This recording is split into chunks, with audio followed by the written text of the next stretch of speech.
রাজশাহী বিশ্ববিদ্যালয়ের রাকসুর সাধারণ সম্পাদক সালাহ উদ্দিন আম্মার সহ ছাত্র শিবিরের নেতাকর্মীদের মারধরের শিকার ৩ শিক্ষার্থীর মধ্যে ২ জনকে গ্রেপ্তার দেখিয়েছে পুলিশ। নিষিদ্ধ ছাত্রলীগের সন্ত্রাসী কার্যক্রম সংক্রান্ত একটি মামলায় ইতিহাস বিভাগের ২০১৭-১৮ শিক্ষাবর্ষের শিক্ষার্থী মোহাম্মদ আনাস ও মাহমুদুল হাসানকে সোমবার রাতে গ্রেপ্তার করা হয়। তারা বর্তমানে চিকিৎসাধীন এবং আদালতের মাধ্যমে কারাগারে পাঠানোর প্রক্রিয়া চলছে।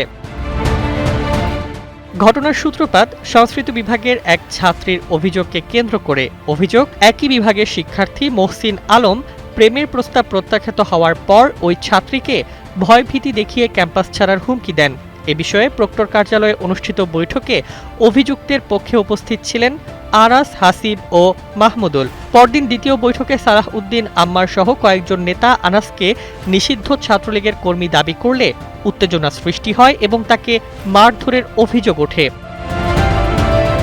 পরে অভিযোগ করা হয় আনাস, হাবিব ও মাহমুদুল রাকসু ভবনে গিয়ে আম্মার ও রাকসুর তথ্য ও গবেষণা সম্পাদক BM নাজমুস সাকিবের ওপর হামলা চালান।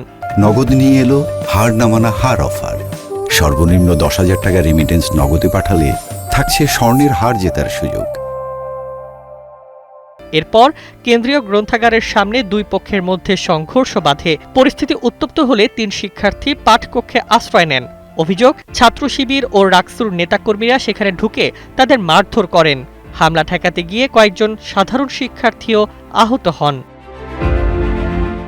ঘটনার পর ক্যাম্পাসে তীব্র প্রতিক্রিয়া দেখা দেয়। গণতান্ত্রিক ছাত্রজোট ও ছাত্রমঞ্চ পৃথক বিবৃতিতে ঘটনাকে মব সন্ত্রাস আখ্যা দিয়ে রাকসু ভবনের হামলা ও গ্রন্থাগারে মারধরের 2 ঘটনারই নিরপেক্ষ তদন্ত এবং দায়ীদের শাস্তি দাবি করেছে। একই সঙ্গে শিক্ষার্থীদের নিরাপত্তা ও স্বাভাবিক শিক্ষার পরিবেশ নিশ্চিত করার আহ্বান জানানো হয়েছে।